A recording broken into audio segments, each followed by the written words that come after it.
KBS 열린 토론.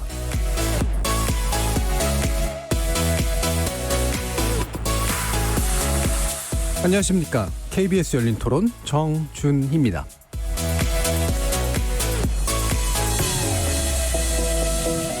이번 주 금요일 KBS 열린 토론은 특정 이슈를 놓고 여러 분야의 지식과 시각을 교차시켜보는 지적 호기심에 목마른 사람들을 위한 전방위 토크, 줄여서 지목전 토크로 여러분들을 만납니다.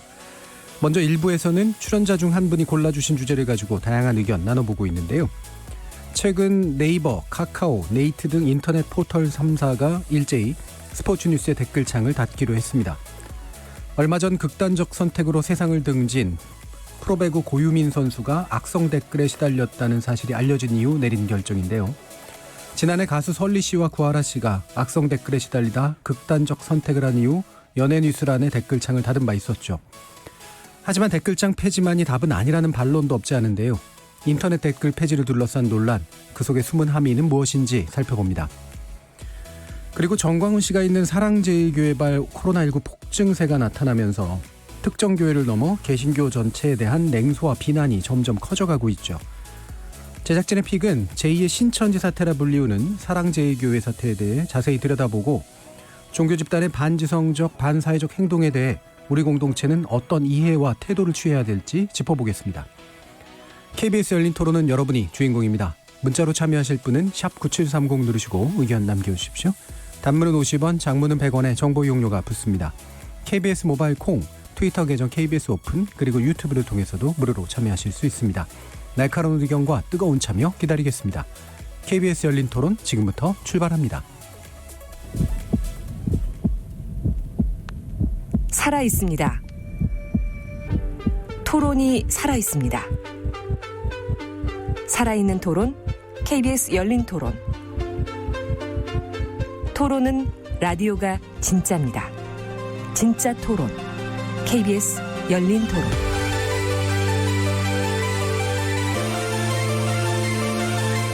오늘 함께 하실 분들 소개하겠습니다. 문화비평가 이태광 경희대 교수 나오셨습니다. 네, 반갑습니다. 이태광입니다. 나라를 걱정하는 과학자 이종필 건국대 교수 나오셨습니다. 안녕하세요. 이종필입니다. 사람, 일상, 공감의 소설가 서유미 작가 나오셨습니다. 안녕하세요. 서유미입니다. 규정을 거부한다. 한국 여성 변호사의 손정혜 변호사 나오셨습니다. 안녕하세요. 손정혜입니다.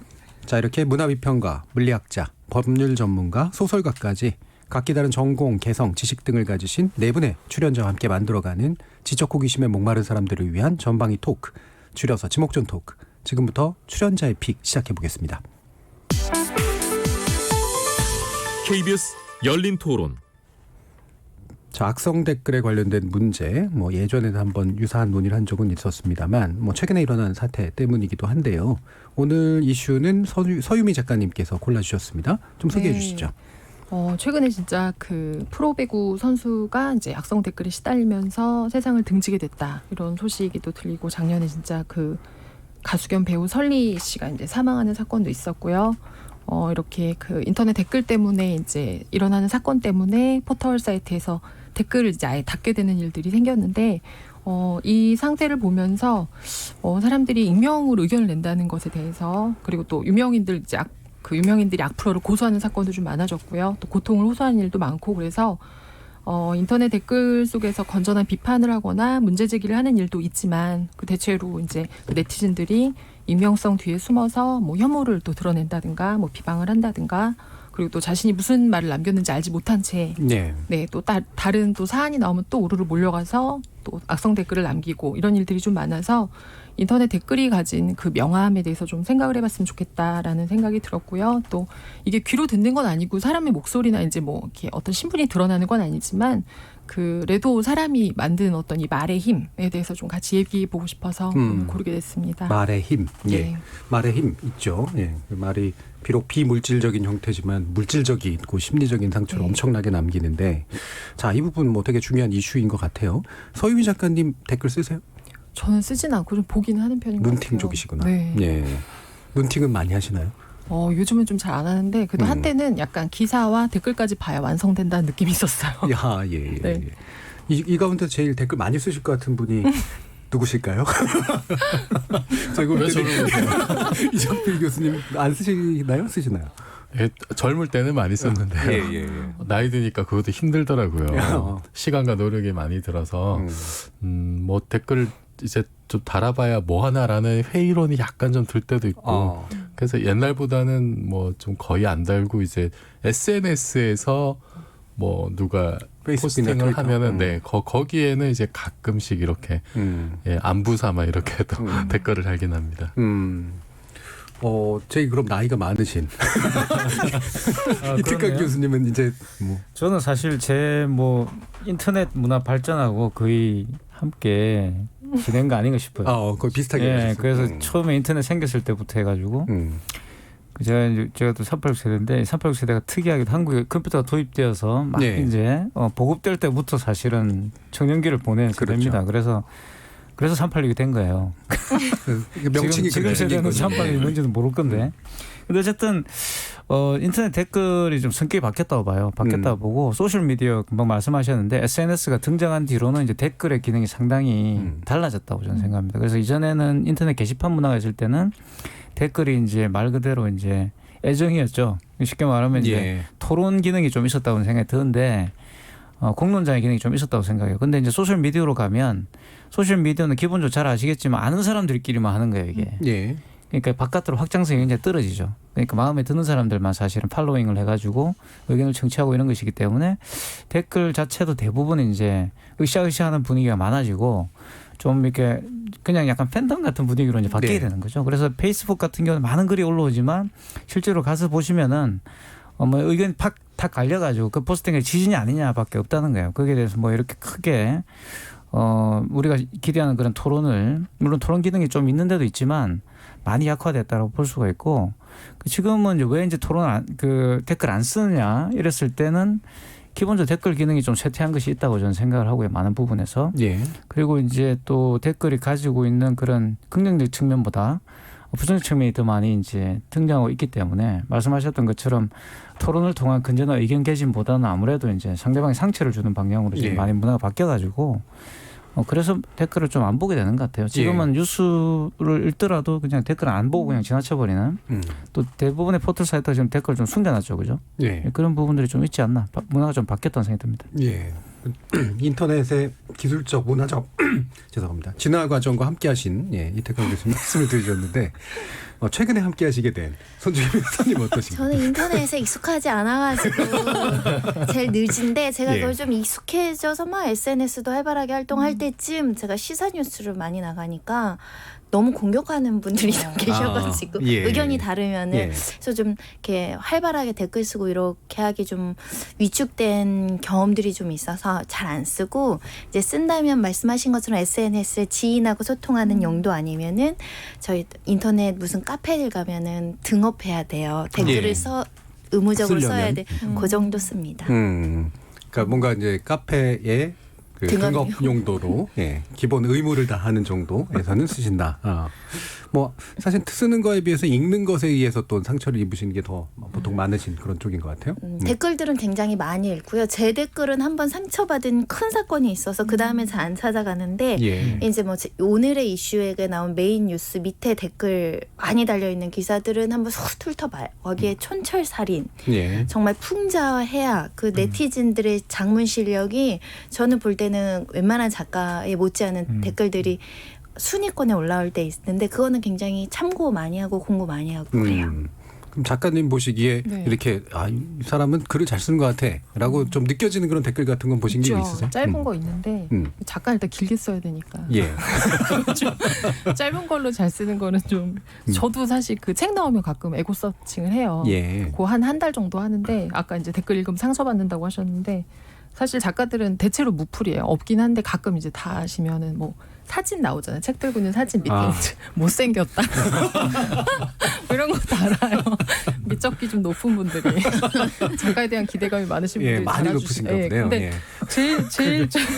제일 그 뭐라 그러지? 작가들이 상처 많이 받는 건 이거 같아. 책 내용이 별로단 괜찮아요. 왜냐면 예. 이제 아직 안 읽기도 했고 또 내용이 자기랑 안 맞을 수 있으니까. 근데 제일 상처 받는 건 내가 써도 이거보다 잘 쓰겠다. 이게 좀 제일. 예. 그래서 이건 좀 아니지 않나. 근데 요번에 고유민 선수도 사실은 예. 그 댓글 중에 그게 있었다고요.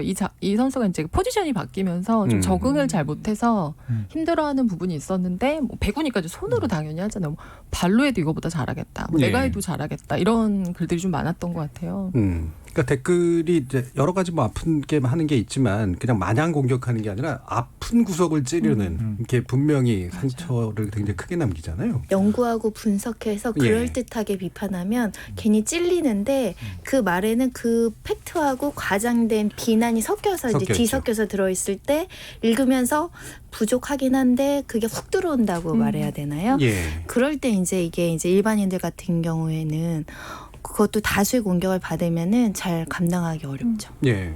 이종필 교수님도 댓글 상처 많이 입으셨어요? 뭐 예전에 이제 그 인터넷 보급되기 전에 제가 대학 다닐 때는 대자보 같은 걸 많이 썼잖아요. 예. 그때 제가 이제 대자보 문화를 좀 쓴 적이 있었는데 뭐 그거 저거 쓴 사람 찾아서 죽여버리겠다 뭐 이제 이런 협박이죠. 예.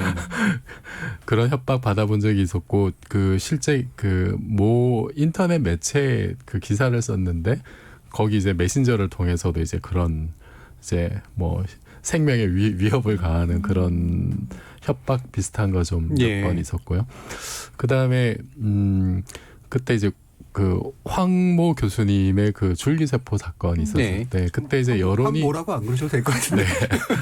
여론이 이제 99.9 대 0.1이었던 적이 예. 있었어요. 그러니까 저는 이제 과학을 하는 입장에서 좀 그 연구진의 대응이 예. 조금 좀 미심쩍다 그런 뉘앙스로 글을 한번 썼었는데 뭐 엄청난 십자포화를 받았었죠. 예, 그러니까 초기에 네네 그 12월 그 2005년 12월 초였는데 그때 마침 그 매체에서 그런 상황을 고려해서 익명으로 그걸 내줬어요. 예. 익명으로 내주니까 사람들이 이제 난리가 난 거죠. 이 사람 누구냐고 이제 신상 털기가 시작이 된 거예요. 예. 그때는 정말 그 생명의 위협이 느껴질 정도였어요. 예. 정말로. 그래서 그 뒤로는 뭐 이제 나름 산전수전 겪으면서 좀 덤덤해지긴 했는데 그래도 여전히 이렇게 방금 말씀하셨듯이 아픈 구석들이 들어오면은 덤덤해도 아문 상처에 찔리면 또 아프죠. 예. 또 아프고 뭐 작년 같은 경우에는 이제 제가 그 모 일간지에 이제 그 격주로 칼럼을 쓸 때 그 조국 대전이 예. 있었을 때 그 매체는 이제 그 작년에 가장 앞장서서 이제 조국 전 장관을 이제 비판했던 매체였고 한국일보? 한국일보에 쓰신 거 봤어요. 네. 저는 이제 그 조국 장관을 좀 옹호하는 입장에 예, 있었으니까 완전히 좀 성격이 달랐죠. 이제 그 상황에서 조국을 지지하는 분하고 반대하는 분들이 전부 다 저한테 뭐라 그러는 거예요. 아. 왜 그런 데다 쓰냐. 예. 서로 다른 이유로. 지지하는 분들은. 그래서 그때도 좀 많이 상처를 받았었고 이게 요즘은 또 이제 그 대학 교수들은 이 강의 평가 같은 게 있잖아요. 예. 그 공식적인 강의 평가에 올라오는 평가글도 있지만은 그 학생들 그 커뮤니티가 또 있어요.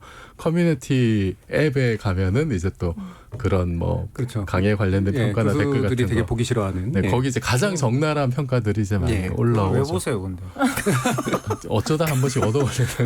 네. 그러니까 제가 그 우리 열린 토론에서 이종필 교수님 댓글을 보던 것 중에 제일 인상적이었던 건 저 여성분은 누구세요? 그랬었는데 그거도는 상처가 안 아니 되는. 근데 우리 예. 교수님도 안 댓글 봐요, 저는. 공격 네. 제일 많이 받으실 텐데 요즘 핫한 우리 저는 댓글 교수님. 공격이 의외로 그렇게 많은 편은 아니에요. 정말요? 예. 안 찾아보신 거 아니에요? 어딘가 있으실 텐데. 제가 약간 그 선별적인 노출이 있나 봐요. 외부로 제일 많으실 분 우리 까칠한 이태권 교수님인 것 같은데. 사실 뭐 댓글 초창기부터 제가 이제 좀 진짜 많이 당했는데 네. 전화를 하시는 분도 있어요. 학교로 전화해가지고. 정말. 네, 저는 학교로 이메일 받은 전화해서 적은 있습니다. 항의. 심지어는 이제 강의실 찾아오기도 하고, 찾아와서 앉아 있기도 하고, 뭐 이런 그 경우는 많이. 스토커 제가 아닌가? 가장 많이 당했던 게 1배 때, 1배 아하. 제가 비판했을 때, 1배 가지고 이렇게 이야기했을 때 뭐 그런 일을 많이 당했죠.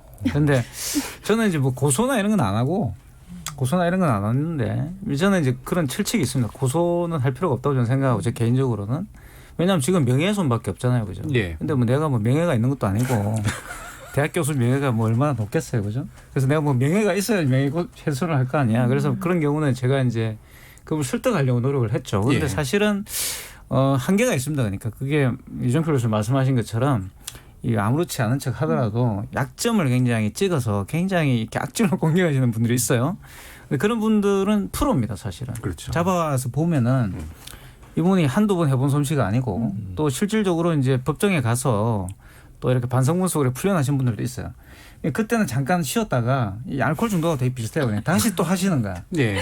그래가지고 이제 어떻게 하냐면 저처럼 이렇게 고소를 안 하는 사람들을 집중적으로 이제 그래서 공격을 하는 조심하셔야 거죠. 되네요. 예, 고소를 하면 네. 이제 또 이제 잠깐 이렇게 이 사람은 또 피해서 가는 것 같고, 그래 저한테 막 몰려와서 이제 그렇게 했는데 나중에 알고 보니 그런 거더라고. 고소를 안 하니까 와서 이제 오만소를 다 하고 이렇게 하는 것 같은데, 저는 이제 이런 거죠. 그러니까 뭐 제 같은 사람들은 충분히 공개해도 된다고 저는 생각하고, 말씀드렸던 것처럼 대학 교수가 가지고 있는 뭐 그런 게 있잖아요, 그죠? 뭐 그런 임무도라도 수행해야죠, 그죠? 예. 사회 내에서 순기능을 해야 한다고 생각하는데, 연예인이나 소수 약자들을 공격하는 것들은 정말 참 안타까운 것 같아요. 그런 것들은 그분들은 말 그대로 이런 문제가 발생했을 때 해결책이 없잖아요, 그러니까. 예. 우리들이 뭐 명예훼손이라고 하면 되지만 이제 이런 것들을 생각했을 때 굉장히 좀 댓글 문화는 선별적으로 좀 이루어져야 된다고 저는 생각하고, 그런 부분들이 지금은 자정 기능을 상실했기 때문에 제 개인적으로는 좀 어느 정도의 어떤 강제적인 물론 이건 법적 강제를 제가 말씀드리는 게 아니라 물론 네. 당연히 차별금지법이나 이런 걸 만들어서 그런 분들 보호하는 측면도 있어야 되겠지만 국가적인 차원에서 이 인터넷에서 수익을 올리시는 기업들이 여기에는 책임을 좀 져야 된다고 봐요. 왜냐하면 예. 지금 미국에서도 유튜브 같은 경우는 이런 책임을 물려야 된다고 지금 이야기하고 있거든요. 그러니까 법으로만 이게 해결할 수 없는 부분들이 있잖아요, 그죠? 그럴 경우에는 기업들이 좀 책임감을 느끼고 연예 기사 이런 데다 굳이 댓글 달아가지고 무슨 할 이야기가 있겠어요, 그게? 토론할 내용이 뭐가 있겠습니까? 연예인들 출근 사진 밑에 놓고 토론한다는 것도 좀 웃기는 것 같고. 그래도 클릭 수가 올라가니까 아마 그렇죠. 그러지 핵심은 않을까. 그거죠. 예. 그래서 그런 부분들을 좀 대처를 해야 되지 않을까 싶어요. 예. 그 댓글 폐지론 뭐 얘기 많이 나왔을 때 포털이나 이런 데서 많은 여러 가지 이유를 댔지만 사실 핵심은 그게 올리는 트래픽이 굉장히 현격한 차이가 나기 때문에다라고 하는 거. 근데 이번에 어쨌든 연예 뉴스 댓글 서비스 중단한 상태고, 스포츠 뉴스 예전에 중단했다가 이제 다시 이번에 중단하는 그런 결정을 내릴 수밖에 없게 된 어떤 여론적 환경이 만들어지는 이런 건 분명히 있는 것 같은데, 서유미 작가님은 이런 댓글 폐지의 방향에 대해서 동의하시나요? 저는 일단은 실명제를 하는 것이 좀 맞지 않나라는 생각을 해요. 아까 말씀하신 것처럼 연예나 진짜 스포츠 같은 경우는 사실 댓글이 그렇게 필요한 부분은 아니거든요. 예. 뭐 응원한다든가 뭐 아니면 뭐 그런 거 아니면 비난 비판밖에 없으니까. 근데 방금 말씀 정치나 사회적인 부분들은 사실은 댓글을 볼 때 저희가 생각하지 못한 부분이나 뭐 기자가 예를 들면 기사를 쓸 때 방향성의 부분이라든가 이런 부분에 대해서 사실 이야기할 수 있는 게 충분히 있기 때문에 댓글을 전체 폐지하는 건 조금 예. 이르지 않을까 뭐. 싶고요. 그러면 이제 일반적으로 댓글, 뭔가 공론장 기능을 할 수 있는 그런 형식에 대해서는 댓글이 이제 유지가 되는 건 필요한 것 같고, 네. 근데 실명제를 할 장기적으로는 좀 필요는 있지 않을까. 인터넷 실명제가 좀 필요하지 않겠냐. 네. 익명의 뒤로 숨는 경우들도 네. 좀 있고 그러니까 이런 생각이신데, 다른 분들은 어떠세요? 이종필 교수. 저는 개방과 폐지의 갈림길이면 항상 열어두면서 부작용을 줄이는 쪽으로 가는 게 예. 대체로 옳다고 생각하는 사람인데요. 댓글도 이제 그런 것 같고, 하지만 좀 너무나 좀 비극적이고 안타까운 일들이 많이 벌어지고, 그 내용들도 상당히 좀 좀 심하다, 이런 정도가 좀 심한 경우가 좀 지속될 때는 뭐 한시적으로 이렇게 좀 중단하는 것도 저는 괜찮은 방법이다. 하지만 이게 뭐 언제까지 계속 뭐 이렇게 막아두거나 그러지는 못할 것 같고, 좀 잠시 이렇게 뭐 말하자면 냉각기가 좀 필요할 수도 있을 것 같고요. 그 냉각기 동안에 우리가 스스로를 좀 돌아보고 제도적으로 좀 뭐 완비할 거는 또 좀 완비를 해야 될 것 같고, 댓글을 열었을 때 뭐 실명제를 하는 게 좀 실효성이 있을까라는 생각도 사실 예. 들긴 해요. 그리고 사실은 그 댓글 기능이 이제 이렇게 달린 게 보니까 네이버 같은 경우 2004년 처음 이제 달기 시작을 했다고 하는데, 그때가 언제냐면은 대충 이제 웹 2.0이라고 해서 그 이제 쌍방향 소통 이런 게 이제 중요해지던 때죠. 웹이 그 이전까지 처음 나왔을 때는 이제 공급자가 일방적으로 어떤 예. 지식과 정보를 쏘는 거였는데 21세기 전후로 해서는 그 이제 이용자가 거기에 개입을 할 수 있고 참여, 공유, 개방 이제 이런 걸 특징으로 하는 이제 웹 문화가 퍼지기 시작을 했는데 그 중에 가장 단순한 형태가 이제 뭐 댓글 게시판 이런 게 활성화되는 거고 블로그도 그때 예. 굉장히 이제 번성을 했었고 그래서 이게 가지는 장점이 저는 분명히 있다고 보거든요. 그 만약에 이제 그 특히 이제 뉴스 같은 거도 보면은 그 이전까지는 그 언론사의 기자의 지위가 사회적 지위가 어마어마하게 높았고 거기에 대한 어떤 뭐 객관적인 평가 이런 것이 있을 수가 없었는데 요즘은 그렇지가 않잖아요. 네. 요즘은 그 사실은 누가 뭐 기사를 쓰거나 하면은 그게 뭐 연예 기사든 스포츠 기사든 정치 기사든 거기에 대해서 일반 대중들의 평가가 이 댓글로 일단은 1차적으로 이제 되는 거니까 그것이 가지는 어떤 그 일반적인 의미였던 순기능 이거는 저는 이제 분명히 존재한다. 그리고 그것이 뭐 우리나라가 그 가장 그 훌륭한 어떤 그 네트워크 기반을 가지고 있는 것과 어떤 민주주의가 성숙해 나가는 과정에서도 상당히 좀 일조면이 있지 않느냐. 예. 그 부분을 우리가 좀 놓치면 안 되는데, 근데 이것이 그 아직도 우리가 해결하지 못한 압축 성장을 하면서 해결하지 못했던 여러 가지 혐오 주장이나 차별이나 이제 이런 문제들까지도 우리가 그 좀 이제는 고려할 때가 됐다. 근데 이것이 어떤 그 의사를 표현하는 수단으로서의 그 뭐 댓글이나 인터넷이나 이제 이런 거를 완전히 막는다고 해서 이게 근본적으로 해결이 될 건가? 예. 거기는 좀 회의적입니다. 기본적으로는 개방. 그다음에 뭐 제한적 어떤 네. 그 예방이랄까 네. 뭐 그다음에 제한적 조치 같은 것들은 네. 고려할 수 있으나 네.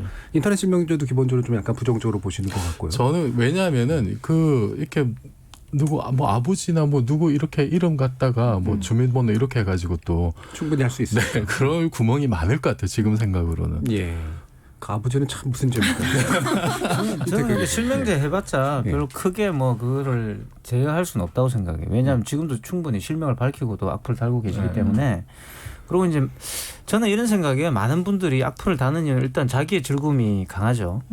그리고 이제 설리 씨 같은 경우는 보시면은 참 안타까운 일이지만 그분들이 설리 씨 팬들입니다. 악플을 다신 분들이. 그러니까요. 예. 그래서 이분들은 이제 그거예요. 너는 그렇게 살면 안 된다라고 이제 본인들 생각하는 그런 바른 길로 인도하기 위해서 그런 악플을 다신 것들이거든요. 그러니까 절대 악플이 나쁜 의도로 다는 악플은 굉장히 소수입니다. 그러니까 굉장히 그런 분 제가 말씀드린 프로페셔널한 악플러가 있는데 그런 분들이나 이제 악플을 달아서 내가 이제 그렇게 댓글 상위에 가겠다.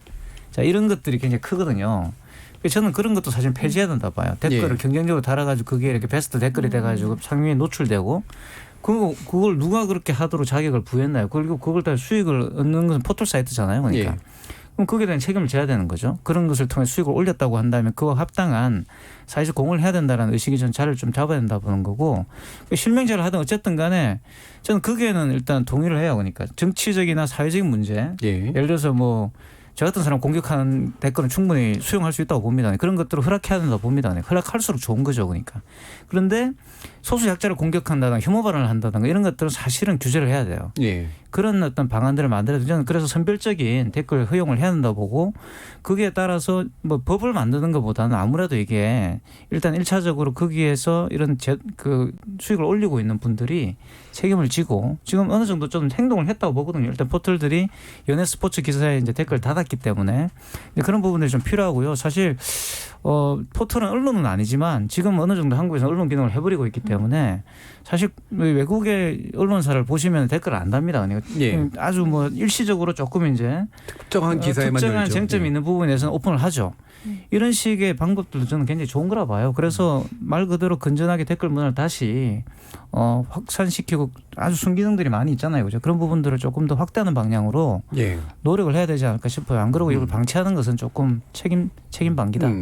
이 약자 문제를 얘기해 주셨는데 많은 분들이 뭐 스포츠 스타고 연예인 유명 연예인이 무슨 약자야 뭐 이렇게 이제 생각할 수도 있을 것 같은데 이분들은 약자의 개념은 예. 아니고 우리 이제 판례나 이제 대부분은 공인은 사회적 비판을 감수하라는 거거든요. 예. 그 퍼블릭한 지위 때문에. 그래서 연예인이 공인이냐 이런 논란들이 있었어요. 과거에는 연예인을 공인이라고 하지 않았고요. 거고요. 공인이라는 건 공적 업무를 하는 퍼블릭한 뭐 정치인, 공무원, 교수님도 이제 포함될 수 있을 것 같아요. 언론인도 포함될 수 있을 것 같은데 연예인은 아니다라는 개념에서 지금은 연예인이 너무나 사회적인 영향력이 크니까 예. 공적 인물로 그냥 평가가 되는 거죠. 그러다 보니까 그럼 연예인은 이 인기를 얻고 돈을 많이 버니까 사회적 비판을 충분히 감수해야 되는 직업군이냐에 대한 고민을 한번 해볼 수가 있어요. 그분들이 하는 연기활동, 가수가 공적인 업무냐 이건 또 다른 의문이 생길 수 있거든요. 그러다 네. 보니까 조금 취약한 점이 생기는 거죠. 공적 인물들은 대부분 권력을 가진 사람들이에요. 권력이라든가 어떤 영향력을 행사할 수 있는데 연예인은 자본, 돈은 많이 벌 수 있지만 사실 돈 버는 연예인도 많지는 않습니다. 일부는 그렇죠. 일부만 벌고 일부는 굉장히 어렵고 프리랜서고 어떻게 보면 비정규직에 열악한 처지에 있는 사람들인데 연예인이 바로 공인이라고 생각돼서 너희들은 당연히 이런 비판과 어떤 감시와 사생활 침해를 견뎌야 돼. 그래야 유명 연예인으로서 돈을도 벌 수 있고 스타가 될 수 있어. 이게 어떻게 보면 강요죠. 시청자들이 강요라는 측면에서 이 사람들이 약해서 약자가 아니고 사회 구조적으로 여론에 민감하고 굉장히 불안정한 직업군의 하나인데 대중들은 같은 사고를 쳐도 정치인 댓글과 연예인 댓글 보면 그 강도가 좀 달라요. 예. 네, 그런 면에 있어서는 공적 지위를 부여했지만 사실상 연예인이 가지고 있는 권력은 또 무엇인가에 대한 고민이 필요해서 취약한 부분을 너무 파고드시는 네티즌들은 좀 자성하실 필요가 있다. 그래서 댓글이 공황장애를 유발하고 댓글이 외상후 스트레스를 장애를 유발하는데 막을 수 있는 조치가 없으니까 지금 일단 극단적인 처방이 내려온 상황이거든요. 예. 이 공인이라는 문제 가지고 사실 여러 번 논쟁들이 있었는데 이게 이제 이른바 영어로 퍼블릭이라고 하는 것의 두 가지 면을 다 반영을 하잖아요. 하나는 권력 내지 영향력을 가지고 있는 공적 사안에 관련된 행동을 하는 자다라는 문제가 있고 또 한 가지 공개된 행위. 많은 사람들의 눈을 시선을 가지고 이제 먹고 살게 되고 많은 사람들이 알기 때문에 생기는 어떤 영향력 내지 어떤 특성이라는 게 있는데 스포츠 스타라든가 연예인이라고 불리는 분들은 말씀해 주셨지만 이제 돈은 많이 벌지만 실제로 이제 팬의 어떤 지지, 성원, 소비에 이제 그 근거해야 되는 사람들이기 때문에 아까 이태강 교수님 말씀 주셨듯이 그들이 만약에 강하게 뭔가를 하면 거기에 대해 강하게 저항하기가 어려운 측면들이 분명히 좀 있거든요. 대학 교수야 이제 뭐 학생들이 강하게 저항을 해도 생계가 아니시잖아요. 예. 댓글이 생계랑 학점으로 연결 이제, 안 되는 그걸 할수 거죠. 있죠. 그렇죠. 근데 연예인들은 그 댓글이 여론이 돼서 생계랑 연결이 될 수 그렇죠. 있으니까 취약하다는 거죠. 바로 그 부분이 이제 생기는 어떤 완전한 약자는 아니지만 사실은 권력 관계가 좀 불분명한 부분들이 분명히 좀 생기는 것 같아요. 그래서 이 댓글이 특히나 연예인들이나 스포츠스한테 많이 쏟아지고 실제로 희생당하는 분들이 또 여기서 되게 많이 나오고 그중에서도 특히 여성 연예인들에게서 굉장히 많이 나오고. 저는 특정 그 사이트가 한 어떤 기자님을 예. 표적으로 삼아서 엄청난 댓글과 심지어 그 스토커적인 행동을 해서 정신질환을 앓았던 케이스를 한번 본 적이 있어요. 예. 그러니까 댓글이 그냥 언어로 뭔가 좀 희롱 정도가 아니에요. 그냥 무시하면 끝나는 걸 왜 자꾸 쳐다보가 아니라 밀접하게 생활에 들어온다는 거죠. 댓글 쓰시는 분들이 전화하죠. 이메일하죠. SNS 다 추적해서 들어가죠. 심지어는 집 앞에도 찾아오고 뭐 예를 들면 학교 앞에도 찾아오고 이러면 그 댓글이 사생활을 완전히 장악할 수 있다는 점이 문제인 거죠. 예. 그래서 아까 이제 이태강 교수님도 지적을 해주셨듯이 실제로 댓글을 쓰는 사람은 상당히 적다. 이 안에서도 댓글 쓰시는 분들 적잖아요. 근데 보면은 이 안에서 댓글에 상처를 입으신 분들은 또 많단 말이에요. 이게 이제 명확히 보여주는 거라고 보는데 일부만 댓글을 쓰고 그 일부가 쓴 댓글이 여러 사람들한테 읽힌다라고 하는 거. 이 부분에서 이제 댓글이 가지는 사회적 의미가 굉장히 좀 잘 농축되어 있는 것 같아요. 서민 작가님 이런 상황들 네. 네, 우리가 어떻게 좀 바라봐야 될까요? 어떻게 바라봐야 될지. 근데 인터넷 기사는 굉장히 진짜 불특정 다수가 예. 보죠. 그 누가 하는 말인지 모르고. 그래서 제가 봐도 그 약간 근거 있는 비판이 아닌 혐오. 그러니까 요즘 이제 혐오나 어떤 혹은 자신의 불쾌함을 이제 푸는 게 되게 많거든요. 사실은 요즘 저는 댓글 들어가서 보면은 사실 상관없는 댓글을 볼 때가 좀 많아요. 네, 많죠. 상황이랑 다른. 그러니까 자기 어떤 걸 그냥 계속적으로 캠페인 하시는 분도 맞아요. 있고. 예. 그래서 계속 똑같은 거를 계속하는 분들도 있고 그래서 이게 좀 정말 조금 아까 자성 얘기했었는데 쓰시는 분들이 좀 겁을 먹을 필요가 있다는 생각이 저는 좀 들어요. 예. 좀 두려워해야 되는 무언가가 좀 있어야 되지 않나. 그래서 실명제가 사실 되게 실효성이 없기는 한데 무언가 정말 포털 사이트에서 하는 어떤 그러니까 조금 더 지금 클린북 같은 걸 돌리고 있기는 한데 굉장히 좀 효과가 아직 많지 않고 그래서 좀 더 뭔가 좀 필요한 것 같긴 해요. 예. 네. 그러니까 이게 그 쓰는 분이 이제 뭔가 두려워해야 된다라는 게 처벌이 두렵다라든가 이런 분들은 이게 생기는 효과라든가 이게 그냥 그렇죠. 단순한 그냥 네. 개인의 일들이 아니다라는 확고한 인식이 좀 생겨야 된다 이런 아마 네. 의미실 텐데 제가 또 관련된 연구들이나 이런 건 또 저희 쪽에서 많이 하니까 보면 실제로 쓰시는 분들이 소수이기도 하고요. 퍼센티지가 작기도 하고 그 소수 가운데서도 여러 번 쓰는 분들은 더 소수예요. 그래서 정말로 아까 꾼이라고 표현은 안 하셨지만 프로적으로 행동하시는 분들이 댓글에 거의 대부분을 차지하거든요. 근데 댓글의 효과가 또 상당히 셉니다. 그러니까 제3자 효과라고 불리우는 건데 이걸 보고 여론이 있다라고 느끼는 그 응답이 굉장히 좀 많아요. 그럼 결국은 그 프로페셔널한 소수가 여론이 조작하게 만드는 그런 효과가 분명히 있다는 이제 그런 거거든요. 그래서 실제로 사실 뭐 우리가 아직도 기억에 생생한 게 그 댓글 알바 조작 사건 뭐 예. 이런 게 있잖아요. 군 예. 사이버 사령부까지 동원한 그런 사건이 있었고 아직도 지금 아마 재판이 진행 중인 것 중에 저기 드루킹 사건 같은 예, 경우 예. 매크로를 돌려가지고 기계적으로 댓글을 이렇게 업로드하게 한 그런 게 이게 만약에 뭐 댓글이 그렇게 여론을 움직이는데 영향이 없었다면 이런 짓까지 안 했겠죠. 그렇죠. 예. 근데 당연히 이게 효과가 있는 거고 어느 정도 수치적으로 검증이 됐으니까 이제 이런 일들을 했을 거고 그 이제 포털 같은데 좀 이제 아쉬운 게 이제 그런 거죠. 이게 그 분명히 이제 선거나 이렇게 굉장히 민감한 시기에는 그 관리를 좀 더 철저하게 하고 주변에서 이 뭐 매크로 공작이 들어갔다라는 의혹들이 있을 때 이런 것에 대해서 다시 한번 좀 자체적으로 좀 걸러내는데 좀 더 주의를 기울여서 되지 않느냐라고 하는 좀 그런 아쉬운 점들이 있어요. 그 뭐 검색어 같은 경우도 뭐 댓글하고 좀 다릅니다. 검색어도 이게 지금 예. 뭐 노출을 어떻게 하느냐에 따라서 사실 굉장히 많이 다르잖아요. 댓글도 사실 이 댓글을 어떤 식으로 노출하느냐 하는 게 그 사안에 대해서 상당히 그 영향을 다르게 미칠 수 있기 때문에 이런 부분들은 좀 조금 더 포털이 좀 신경을 써서 일단 관리를 할 수 있는 부분 이게 다는 아니겠지만 그런 네. 부분이 있는 것 같고 사실 제 개인적인 경험을 좀 말씀드리면은 그런 거예요. 이게 제가 그냥 이렇게 학교에서 가르치면서 월급을 받는데 책을 하나 쓰잖아요. 책을 하나 쓰면은 그러면은 정말 이렇게 그 영업자의 마인드가 딱 되거든요. 예. 그러니까 사람들이 주위에 있는 사람들이 이 책을 보고 한 권 사주기를 바라는 그렇게 되죠. 마음이니까 예. 남들한테 평소 하듯이 까칠하게 못해요. 네. 까칠하게 못해. 굉장히 고분고분. 의리 되는 거죠. 그렇죠. 예. 완전히 예. 의리되고 예. 정말 엎드려서 이렇게 제발 제 책 한 권 좀 더 봐주세요. 이제 이런 사실 그런 생각이 딱 들어요. 예. 지금도 제가 소설책 때 안 나가서 그런 마인드인데 오늘 한 것이 네. 네. 아니 그러니까 그런 생각이 들 때마다 연예인들이 이제 이런 심정이었구나 그렇죠. 생각이 드는 거예요. 예. 연예인들은 정말로 그 연예 스포츠 스타들은 팬들이 얼마나 지지를 해주고 한 번 예. 더 봐주느냐 그걸로 사실 모든 게 다 결정이 되잖아요.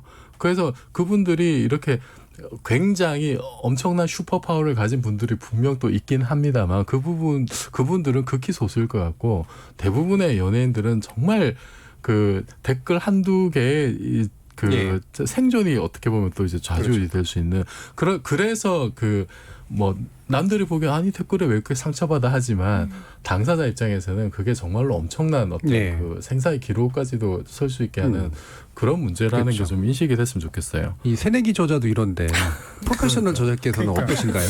서현미 작가님. 힘드실 것 아니 같아요. 이정식 교수님이 예. 공감 능력이 너무 많아지고 책 한 권 내시고 예. 갑자기 연예인의 마음을 다 이해하게 되시죠. 사람이 그래서 해봐야 돼. 아 근데 그 알라딘이나 이렇게 예. 책을 파는 사이트가 사실 저희는 아까 책을 내면 기사는 인터넷에 별로 안 올라오는데 서점 이제 사이트에 많이 올라오죠. 책 치면 이제 쭉 나오는데 만약에 댓글이 하나인데 재미없다. 압도적인 여론이죠. 압도적이죠. 예. 그렇죠. 100%예요 그게. 그렇죠. 예. 그래서 방금 말씀하신 어디 있는지 모르는 나의 독자들, 예. 네, 그 사람들에게 하나라도 정말 잘 보고 싶은 어떤 네. 마음 같은 네. 게 생기는 게, 근데 그런 모든 것들이 그 SNS를 만드는 것도 그런 것 같아요. 책을 내지 않아도 네. SNS를 한다는 것 자체가 누군가 나와 한 명이라도 그렇죠. 더 좀 소통하고 싶다. 내가 그렇죠. 누군가 닿고 싶다라는 마음 때문에 사람들이 사실은 굉장히 고분고분하고 착한 말하고 좋은 말을 건네다가 그래서 사실은 다른 걸 하고 싶으면 다른 계정을 파는 거죠. 알계정 예, 같은 예. 거 파고 이제 막 공격을 하는. 왜 그렇게만 하고 살 수 없으니까. 사실은 요즘은 사실 인터넷 댓글보다 SNS가 훨씬 더 이제 그쪽으로 많이 옮겨가면서 더 큰 문제를 이제 양산하면서 사실은 댓글도 댓글이지만 그 DM이라고 하는 그 예, DM 그렇죠. 메시지가 네. 사실은 훨씬 더 큰 문제인 것 같아요. 아까 예. 댓글은 모두가 볼 수 있는데 DM은 사실 1대1로만 볼 수 있기 때문에 무엇이 오가는지 알 수 없어서 이제 연예인이나 이런 분들 보면 가끔 DM을 공개해 버리잖아요. 예. 뭐 죽었으면 좋겠다. 안 나왔으면 좋겠다. 이런 것들. 근데 대부분 거기는 훨씬 더 그 근거도 없고 어떤 이유도 없고 그냥 이제 개인의 감정만 딱 있어서 굉장히 많이 상처받을 것 같아요. 그게 자기 거에 딱 도착을 예. 이 해버리면. DM이 문제가 네. 이제 유명 연예인들 자꾸 이제 명예훼손 고소하고 엄중 대처한다고 하니까 DM은 처벌하기가 좀 난감한 측면이 있어서 악용하는 거예요. 예. 이게 공연성 때문에 그렇죠. 처벌 이게 달라지니까 그래서 DM 가지고 민사소송해야 되는데 애매하잖아요. 그런 거는 그러니까 명예훼손은 안 되고 굳이 말하면 모욕까지는 되나요? 모욕도 안 되죠. 모욕도 다 안 돼요? 공공연하게 여러 사람이 있는 데서 해야 되니까. 그래서 결국 할 수 있는 게 나 상처받아서 위자료 줘라는 민사소송인데 좀 애매하잖아요. 예. 그래 그런 점을 좀 파고드는 게 아닐까 생각이 들고 그나마 그래도 요즘 조금 달라진 것이 그래도 유명 연예인들이 자꾸 고소하셔서 경찰이 되게 싫어해요. 너무 명예훼손 사건 많은데 손이 많이 가요. 그 아이디를 특정하는 게. 그렇죠. 그 사람을 부르는 게 그리고 댓글 하나만 가지고 오지 않아요. 수천 개 가지고 오거든요. 수천 개 아이디를 다 해서 수천 개면 한 적어도 수백 명이 소환돼야 되고 한 번씩 조사만 해도 마비거든요. 근데도 고소 자꾸 하셔야 된다고 저는 말씀을 드려요. 네. 왜냐하면 제가 주변에 아시는 분들이 고소를 되게 많이 했는데 한 분은 너무 댓글에 상처를 받아가지고 이민 갈까 했대요. 근데 이민 가는 노력에 비해서 그냥 고소를 하겠다고 고소를 하셨고 그래서 응징을 하셨고 두 번째는 처벌이 목적이 아니라 도대체 누가 이렇게 정성스럽게 쫓아다니면서 댓글을 예. 쓰는데 너무 궁금해서 고소를 했더니 그 사람 말은 너가 착해서 아까 계속한 거죠. 네. 그러니까 그분들은 만만하니까. 그분들 인생을 위해서라도 고소장 한 번 날려드려야 좀 위축되시죠. 그래서 예. 고소 계속 하시는 게 좋을 것 같다. 그리고 그 한 가지 좀 말씀드리고 싶은 게 이번에 그 이제 그 배구 선수 그분 같은 경우에는 이분도 나이가 25세예요. 참 너무 안타까운데 그 처음에는 이제 악플 때문에 이렇게 그 자살에 이르겠다는 보도가 많이 나왔는데 최근에는 그 이제 유족들이 그 악플이 전혀 영향이 없었던 건 아니지만 이제 구단과의 갈등, 코칭 스태프의 어떤 뭐 따돌림 이런 게 가장 그 네. 주도적인 이유였다라고 이제 얘기를 하면서 뭐라 그랬냐면은 그 책임을 악플로 대체하고 있는 것 같다라는 또 주장도 하셨어요. 예. 그러니까 이게 참 이중적으로 이게 참 지금 사람을 힘들게 하는 거죠. 이게 악플이 직접적으로 그렇게 누군가에게 피해를 주기도 하고 또 다른 또 사람들에게는 자기의 어떤 잘못을 이렇게 가릴 수 있는 방패막이로 작용할 여지도 또 그렇죠. 누군가 다르게 가해를 가했던 사람한테는 그렇게 될 수 있죠. 이제 예. 그럴 여지도 이제 이건 예. 뭐 좀 앞으로 밝혀져야 되겠습니다만. 이렇게 댓글을 폐지한다. 뭐 이렇게 이제 뭔가 자정작용을 하거나 뭐 고소를 하거나 이래서 뭔가 이렇게 이게 그냥 단순한 행동이 아니다라고 하는 거를 분명히 인식하게 만드는 건 분명히 중요한 것 같은데 이게 뭐 기술적 차단 내지 없애는 거 이거는 언제나 이제 그 심리가 있고 가능성이 있으면 사실은 사람들은 계속 방법을 찾잖아요. 어떤 식으로든 이 방법을 찾아나가는 그런 부정성과 그다음에 아까 얘기했던 뭐 댓글이나 이런 소통의 긍정성 사이에서 어떤 길들을 찾을 거냐 이게 이제 결국 핵심 문제일 것 같은데 이태강 교수님은 어떤 말씀하고 싶으세요? 왜 뭐 이제 두 측이 다 노력을 해야 되겠죠. 그리고 이제 그와 관련된 이제 말씀드린 것처럼 법적인 어떤 그런 문제들도 예. 있어야 될 것 같고 최근에 이제 트위터가 보면은 그 댓글 기능을 좀 감추는 그 기술을 도입한 것 같아요. AI 기능을 좀 가지고서 그러니까 좀 악플 같으면 이렇게 예. 감춰놔요. 그래서 이 댓글을 보실 겁니까라고 이제 그렇죠. 물어보죠.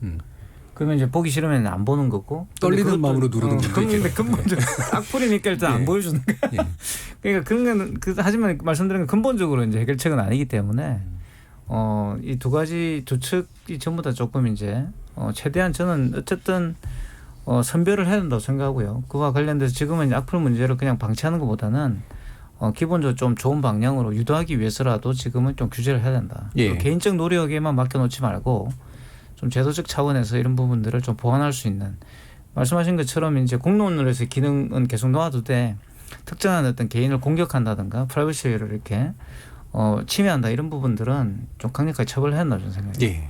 오늘 이제 이 이슈 정리해 주신 서유미 작가님은 마지막으로 어떤 의견을 주시고 싶으신가요? 저도 이태강 교수님 의견에 동감을 하는데 네, 사용하는 사람들이 근데 좀 네, 좀 뭐라 그럴까, 내가 쓰는 글로 인해서 누군가가 이제 다치는 건 넘어선 것 같아요. 죽을 수 있다라는 생각을 좀 해야 돼요. 예. 예, 그래서 저는 흔히 말하는 이제 요즘 조리돌림 문화 같은 게 굉장히 좀 심한데, 그 따돌림 방금 말씀하신 그런 것들, 글을 쓸 때 조금만 더 생각을 좀 하시고, 그리고 포털 사이트들도 조금 더 돈이 아니라 좀 사람에 대해서 생각을 하는 게 좀 예. 필요할 것 같아요. 확실히 그렇습니다. 자, 우리 청취자들도 댓글도 많이 달아주시고 의견도 한번 주셨을 것 같은데 한번 들어봐야 되겠습니다. 정의진 문자 캐스터. 네, 청취자 여러분이 보내주신 문자 소개해드리겠습니다. 유튜브로 송수진님, 기사 밑에 있는 댓글을 감춘다고 해서 악성 댓글이 없어지는 것은 아니라고 생각합니다. 이미 블로그나 SNS에 의견 표출을 충분히 할 수 있기에 댓글 기능을 없애는 것이 과연 효과가 있을까요? 원희님, 악성 댓글을 습관적으로 올리는 사람들이 있습니다. 이들의 표현은 이미 선을 넘었다고 보고 있기에 인터넷 실명제가 필요하다고 생각합니다. 얼리캐슬님, 댓글은 가짜뉴스를 판별하는 데 있어 거의 유일한 통로입니다. 댓글 무용론을 펼치는 사람 중에는 가짜뉴스 세력이 도사리고 있다고 봅니다. 가짜뉴스에 대한 처벌이 해당 기업이나 사람의 인생을 무너뜨릴 정도의 징벌적 처벌이 가능해졌을 때 악성 댓글이 사라진다고 봅니다 해주셨고요. 종욱님, 언론사의 책임도 크다고 봅니다. 악성 댓글을 유도하는 기사는 자제해야 한다고 생각합니다. 오아이니님, 자극적인 기사 제목이 악성 댓글을 유도하는 것 같습니다. 기사 클릭 수가 수익하고도 관계 있다고 들었는데요. 단순히 댓글창을 막거나 약자에 대한 보호 조치도 중요하지만 악성 댓글 해법은 복합적인 시각에서 대책을 마련해야 한다고 봅니다. 문자로 김태용님, 연예와 스포츠 뉴스 모두 댓글을 허용해서 토론이나 의견 공유는 필요하다고 생각합니다. 단 실명제에 한해서 허용해야 합니다라고 보내주셨네요. 네, KBS 열린 토론, 이 시간은 영상으로도 생중계되고 있습니다. 유튜브에 들어가셔서 KBS 1라디오 또는 KBS 열린 토론을 검색하시면 지금 바로 토론하는 모습 영상으로 보실 수 있습니다. 지금 방송을 듣고 계신 청취자 모두가 시민 농객입니다. 계속해서 청취자 여러분들의 날카로운 시선과 의견 보내주세요. 지금까지 문자캐스터 정의진이었습니다. 예, 청취자들로부터 많은 의견 받아봤습니다. 법정 스님은 말은 생각을 담은 그릇이요, 말은 존재의 집이라고 하셨죠. 한 사람이 쓰는 언어를 보면 그 사람의 인품을 엿볼 수 있다는 얘기입니다. 인터넷 댓글 논란을 계기로 내가 어떤 사람인지, 타인에게 어떤 사람으로 보여질 것인지 다시금 되돌아보면 어떨까 싶습니다. 지목전 토크 출연자의 픽 여기서 마무리하겠습니다. 여러분께서는 KBS 열린 토론과 함께하고 계십니다. 토론이 세상을 바꿀 수는 없습니다. 하지만 토론 없이 바꿀 수 있는 세상은 어디에도 없습니다.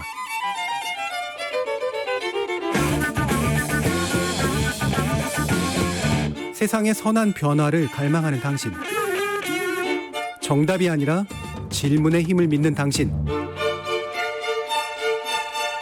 우리 KBS 열린 토론에서 만납시다.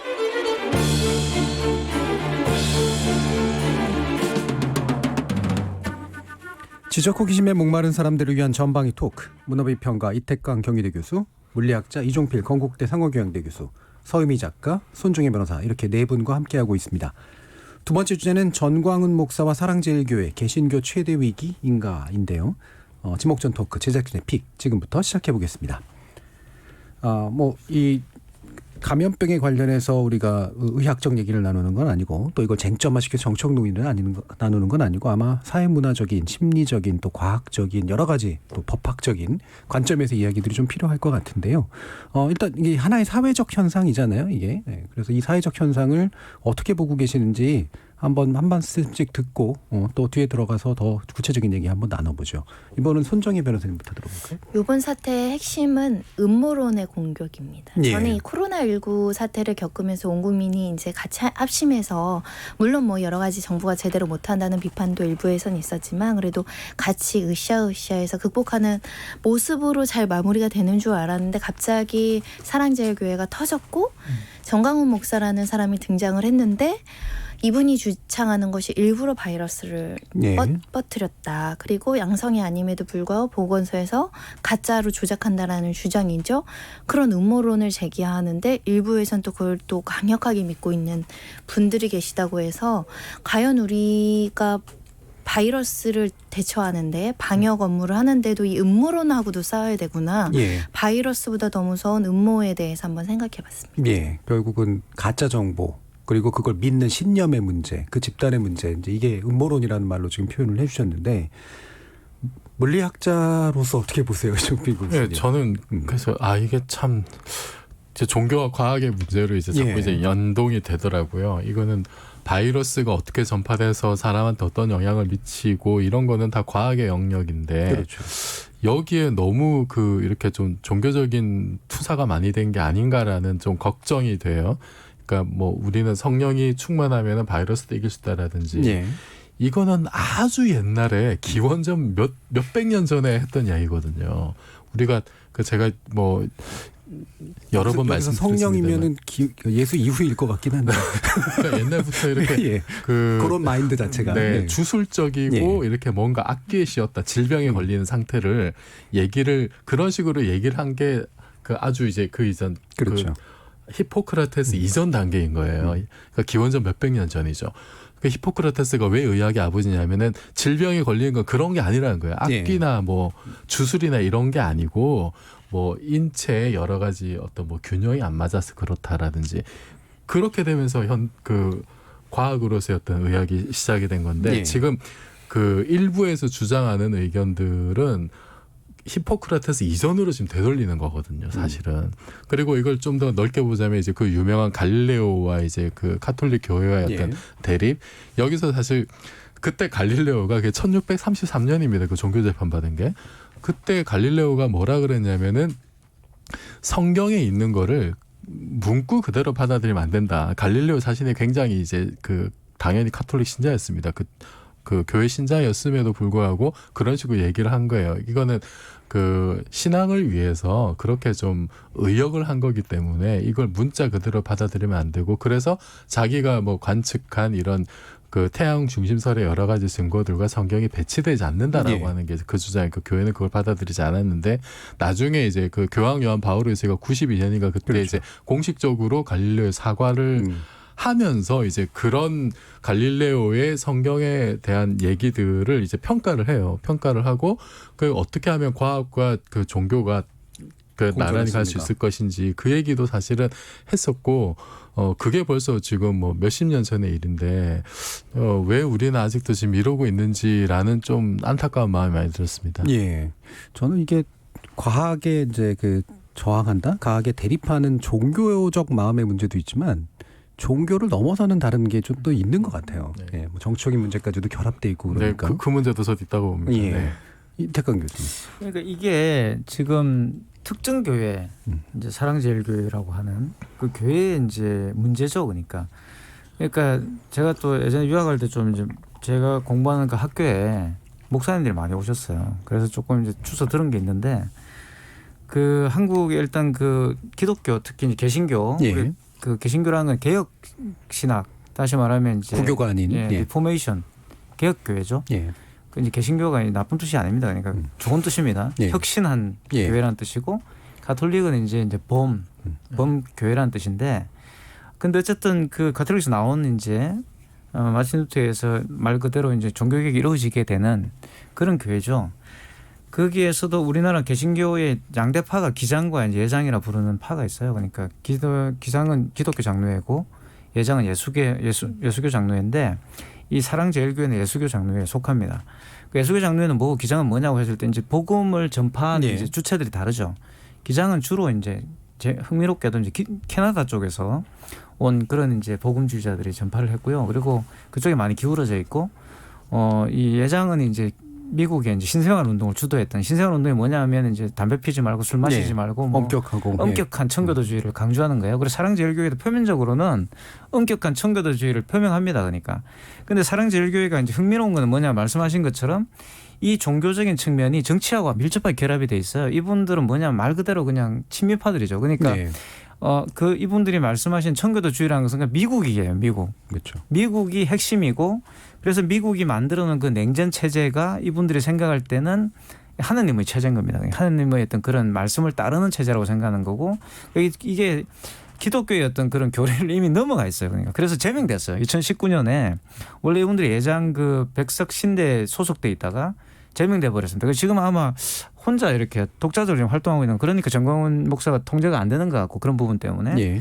그래서 기독교인들이 다 지금 이런 사랑제일교회처럼 행동을 하는 건 아닌 것 같고요. 그래서 이건 좀 가려서 봐야 되는데 그럼에도 불구하고 이제 우리가 예장이 가지고 있는 그런 복음주의에 대한 반성 같은 걸 좀 해봐야 되는 거죠. 왜냐하면 우리가 신천지 사태가 났을 때 많은 그 한국의 이 개신교 교회들이 신천지는 이단이다. 그래가지고 이런 일이 일어났다라고 말씀을 하셨잖아요. 그죠? 예.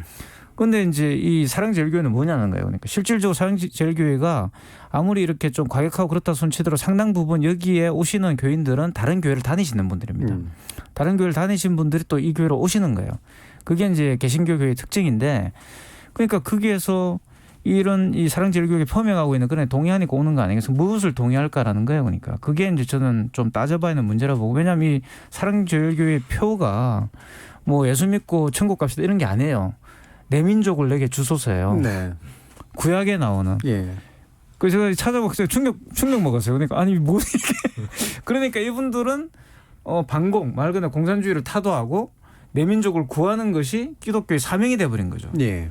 이런 것을 기독교 내에서 논쟁을 통해서 해결하지 못했다 이런 것들은 상당히 한국 기독교 위기가 아닌가 이런 생각까지 들고요. 그러니까 이 기독교가 종교적 위기가 오니까 정치적인 어떤 예. 그런 것이 개입해가지고 이거를 어떻게 보면 유지하고 있는 거 아닌가 생각이 들어서 상당히 좀 안타깝더라고요. 예. 그러니까. 그쪽 계신 분들이 이제 신앙의 전쟁, 이게 이제 현실의 전쟁, 게다가 이념의 전쟁, 정치의 전쟁 이걸 이제 다 연결시키는 그런 그렇죠. 사고 방식이 좀 많이 있으신 분들인 것 같아요. 서유미 작가님. 네, 저도 이 8.15 집회 이제 보면 그런 그 극우 정치 세력이나 뭐 보수 시민단체나 이제 보수 기독교인들이 이제 모여서 이게 지금 약간 교회 문제로 모여지긴 했는데 이분들이 하는 걸 보면은 막 성조기, 일장기, 태극기를 흔드는 이상한 이거는 약간 종교 집회랑은 사실 굉장히 결이 좀 다르거든요. 그래서 거기다가 이제 지금 나오는 뉴스 같은 걸 보면 이분들이 지금 재개발 때문에도 돈 문제도 얽혀 있고 그래서 이거는 좀 보수하고 약간 종교의 방금 말씀하신 대로 좀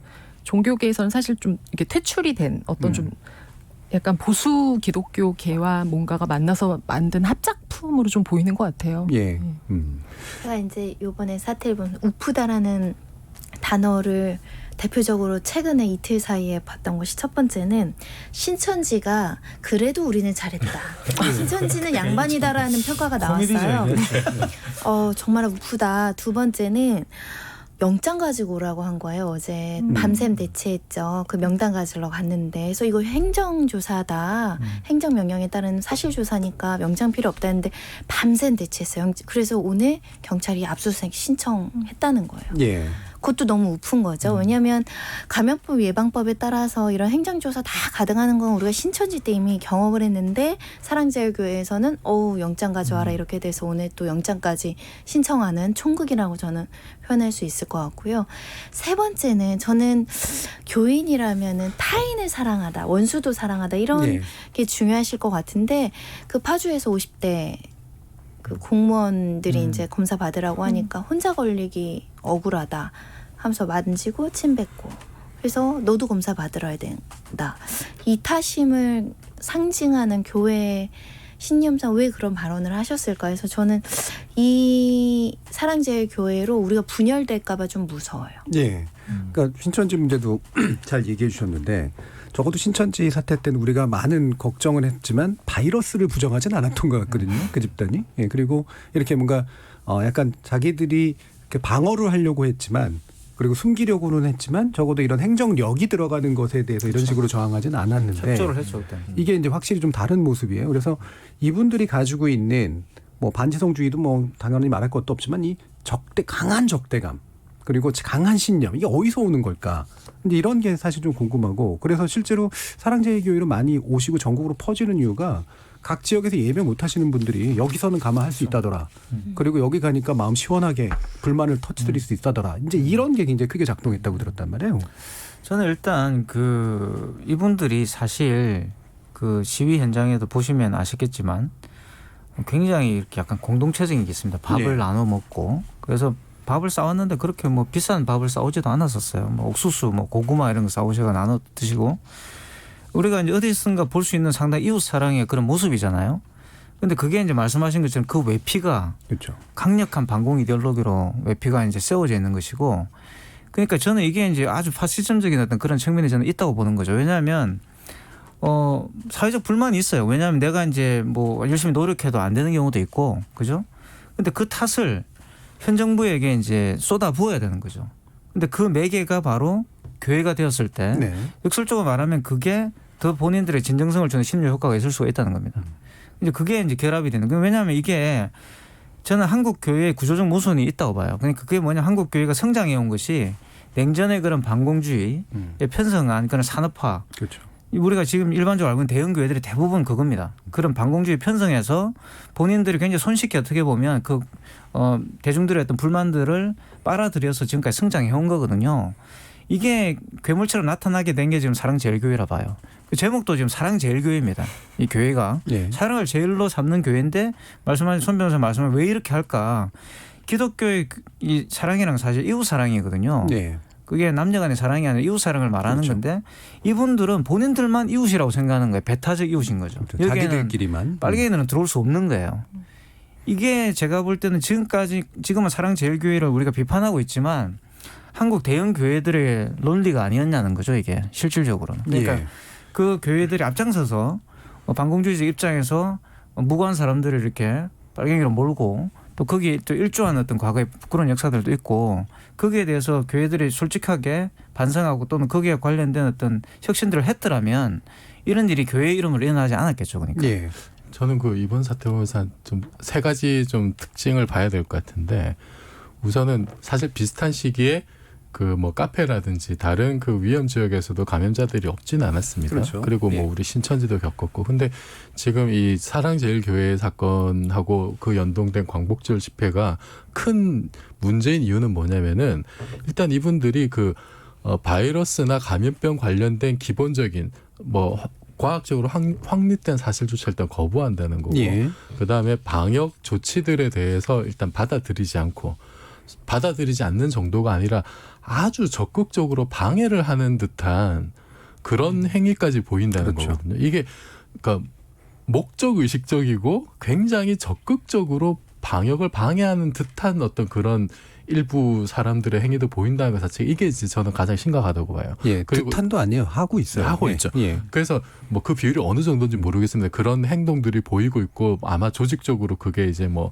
유포되지 않았을까라는 예. 의심도 들고, 그것이 다른 모든 위험 지역과는 정말 클래스가 다르게 지금 그 나타나는 행위다. 그래서 굉장히 경각심을 가져야 된다라는 생각이 들고, 두 번째는 이게 그럼 극히 일부 교회에서 나타난 일이냐 라고 했을 때도 사실 그 8.15 광복절 집회 같은 경우도 보면은 굉장히 많은 단체가 연관이 돼 있었고, 거기 뭐 유명 교회의 뭐 목사나 장로분들이 이렇게 암암리에 이제 그 이렇게 예.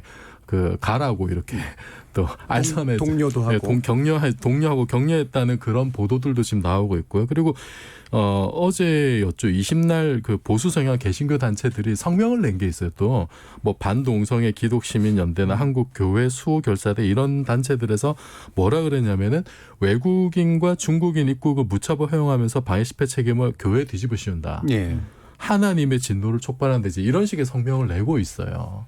그러니까 이게 그냥 한두 교회의 문제가 아니라 그 기독교 전반에 좀 이런 정서들이 퍼져 있는 게 아닌가라는 이제 의구심을 강력하게 가지는 거고, 이게 사실 그 기독교 단체에서 이런 그 뭐 8.15 집회 같은 정치적 집회를 한 게 하루 이틀이 아니잖아요. 예. 그 뭐 오래 전부터 사실 성조기 들고 집회하는 모습 우리가 많이 봐왔었고, 그래서 이게 그냥 단지 뭐 특정한 한두 교회 문제가 아닐 것이다라는 의심이 들고, 세 번째는 그것과 관련해서 이제 이분들이 옛날부터 그런 정치 집회를 해왔던 그런 양상들을 봤을 때 그 이번 8.15 집회도 그 집회 제목이 뭐냐면 8.15 문재인 탄핵 온 국민 1인 시위 결사항제 뭐지 이런 제목이더라고요. 굉장히 고도의 정치적인 어떤 지금 예. 행위를 하는 거죠. 뭐 저는 그런 행위를 해도 되는 것 뭐 할 수 있죠. 저 정치 행위 집회는 자체는. 할 수는 있는데, 그 이제 보통 사람들이 가지는 의문이 이거죠. 아니 네 원수까지 사랑하라고 가르치는 기독교에서 대체 왜 이럴까? 아마도 이제 제가 옛날에 이제 들은 얘기는 이분들은 나름 성전을 하고 있다 그러더라고요. 그렇죠. 전쟁 마인드죠. 네. 성전을 하는데 이제 성전의 대상이 누구냐면은 그냥 이제 사람의 레벨이면 사람은 원수까지도 사랑을 해야 되는데 그러니까 사람이 아닌 거죠. 그 대상은 사탄인 거야. 사탄. 그렇죠. 사탄이기 때문에 사탄은 사랑의 대상이 아니고 이제 그 성전의 대상이 되는. 적결의 대상이에요. 네. 이게 그 옛날에 부시가 이란하고 북한을 악의 축이라고 이제 불렀잖아요. 그러니까 악의 레벨이 돼야 이게 그 전쟁의 대상이 되면서 나의 행위가 정당화되는 거고, 그거는 옛날에 그 십자군 전쟁이나 뭐 이런 것까지 사실 연결되는 거잖아요. 그래서 이분들이 이제 그런 마인드가 있으면은 지금 우리의 세속적인 어떤 법률 체계나 어떤 그 일반적인 도덕룰이나 이런 것이 적용되지 않을 가능성이 굉장히 많은 거죠. 그분들 그렇죠. 나름대로의 교회 율법적인 어떤 마인드로 성전을 치르고 있는 생각이라면은 그런 징후들이 이제 보이는데 그런 식으로 접근해야 되지 않느냐. 그 상당히 좀 걱정이 됩니다. 근데 또 이렇게 말씀하시면은 제가 아는 기독교인 분들은 잘 지켰어요. 사실 소모임을 한 것도 정부가 원래 소모임하고 예배 이후의 활동을 금지했다 풀었거든요. 그러면서 이제 소모임이 시작이 됐고, 기독교 내부에서도 정강훈 목사에 대해서 매우 더 비판하는 사람이 많아요. 기독교인을 저 사람 때문에 도매급으로 이렇게 비난당하겠다라고 오히려 더 강력하게 비판하는 사람이 좀 있어서 이게 기독교의 문제일 수도 있지만 정강훈 목사 개인의 문제일 수 있어요. 이 교회를 가시면 이 교회에서 연설하는 걸 듣고 이 사람을 추종하는 사람들이 유튜버를 하는 거 보시면 정강훈 목사 뭐라고 말했는지 그냥 갖다 완전 세뇌적으로 이야기를 하거든요. 그래서 이분을 추종하는 분들은 분명히 다수인 것 같고요. 이걸 또 정치적으로 활용해서 뭐 유튜브에서 방송을 한다거나 이걸 활용하고 그 근거로 정부를 비판하는데 쓰는 정치적인 세력도 분명히 있고, 뭐 이날 다수의 정치인들이 또 참여하기도 했었고요. 그래서 정강훈 목사 개인이 굉장히 독특한 사람이다라는 생각이 들어요. 사실은 이분이 말한 것 중에 굉장히 충격적인 거는 하느님 나한테 뭐 말 안 되면 뭐 하느님 죽어 이런 거잖아요. 저는 이런 발언은 까불지 말라고? 까불지 말한가요? 이런 거는 한국 교회 기독교 목사님들이 감히 하지 않는 이야기죠. 그러니까 이분의 목사라는 지위에서 이분의 행동은 매우 좀 특이하다고 저는 보여요. 그게 이렇게까지 파장이 커지게 된 원인도 되지 않을까. 그러니까 바로 그런 부분, 그런 발언이나 이런 건 명백히 반신학적이고 명백히 신성모독적인데, 거기에 대해서 기성 개신교가 사실은 굉장히 강력하게 반응하지 않았거든요. 그 시점에. 그리고 대놓고 물론 비판하는 분들도 있고 지금 사과하시는 분들도 있지만 사실은 침묵한 경우들이 굉장히 많았고, 이게 방조가 될지 아니면 동료가 될지는 잘 모르겠지만 이게 애매모호한 영역들이 분명히 있는 것 같아요. 그래서 지금 기회에 개신교나 이런 기독교 집단에서 이러한 행동에 대해서 명확하게 선을 그어주는 어떤 이야기들이 나와야 될 것 같은데, 그러지 않으면 사실은 상당 부분 이제 혐오가 완전히 그 종교 집단에게 다 들씌워지지 않겠습니까? 그래서 한국 교회 역사상 절체정면 위기다라는 이제 그런 인식들이 분명히 나오고는 있고, 심지어는 청원까지 나와서 반성의 어떤 모습들을 이야기하는 개인들도 이제 나오고 있는데, 이런 상황들 서유미 작가님 어떻게 보세요? 네, 저도 그 청원을 봤었거든요.